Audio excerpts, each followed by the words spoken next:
Hi, my name's Sherri and I'm the lead coach for HOSPO Health. Today I'm going to talk about teamwork. Teamwork makes the dream work. This is a pretty famous quote, so you've probably heard it, but you might not know who said it. And you also might not know that it's actually incomplete. For the record, it was said by a guy named John C. Maxwell in his 2002 book of the same name, and the rest of the sentence talked about the vision becoming a nightmare if the leader had a big dream and a bad team. But that bit of his quote doesn't get repeated much in motivational speeches. It does give you an idea of what today's topic for HOSPO Health is, and that's team building and teamwork, why it's so important in our workplaces and how we can go about improving it in a constructive way. Firstly, we're going to look at why teamwork is important in our workplaces, then how we can go about improving teamwork and outcomes for the short and long term at work. We'll also take a look at the important connection between teamwork and organisational culture. And I'll wrap out today's talk with some useful tips that you might even want to use as a checklist for fostering teamwork in your company. So, why is teamwork important in the workplace? If you want to employ and retain good people and keep staff engaged and interested, then you need to understand the importance of teamwork in driving revenue, shaping culture, and achieving business goals. You also need to understand that a dysfunctional team will generally cause good people to leave a company, or worse, they'll stay but become disconnected and lose motivation. Effective, successful teams start with individuals. People who know their strengths, have confidence in their abilities, and an awareness of areas for improvement will tend to work better with others in small or large groups. By working together rather than in isolation, the combination of staff in their different roles serves to better meet the company's goals, which might be outputs or might be financial or both. So how do you go about improving teamwork in your workplace?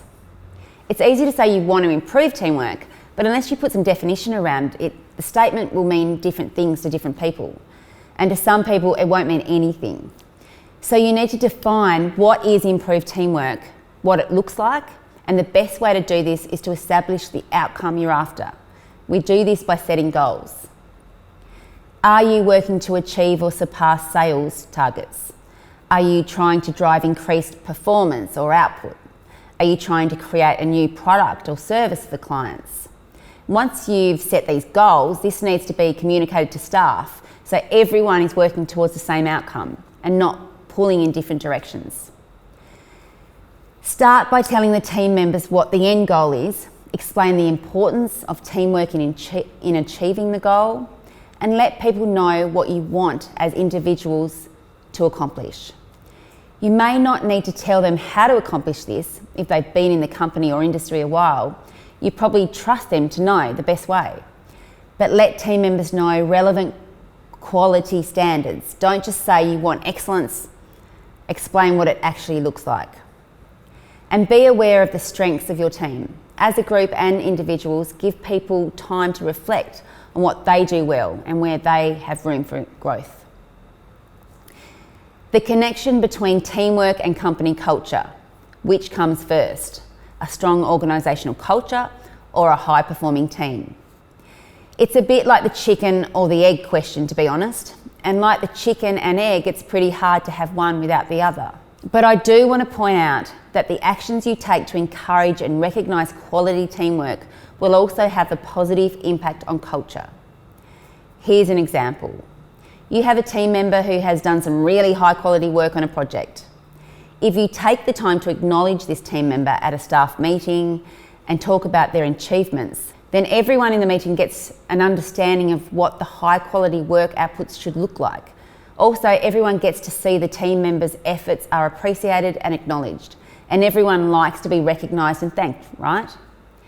This sort of recognition is really easy to do, and it can really go a long way in creating a positive feel in the workplace. And from a more academic point of view, there are three main characteristics that make up well-connected teams. And these are trust, teamwork, and emotional loyalty. Trust is obviously about each team member having confidence that they can rely and depend on each other. Teamwork, which we've just we're just covering, taps into appreciating each other's abilities and strengths, and knowing that these as a collective allow the team to better take on challenges together. And emotional loyalty is where team members really feel a commitment to the team.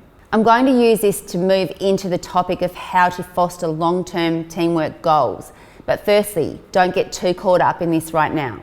We don't want to run before we can walk and then fall in a heap. So start by looking at what I've already discussed as ways to improve your teamwork, identifying the goal, communicating what this looks like, and what needs to be accomplished.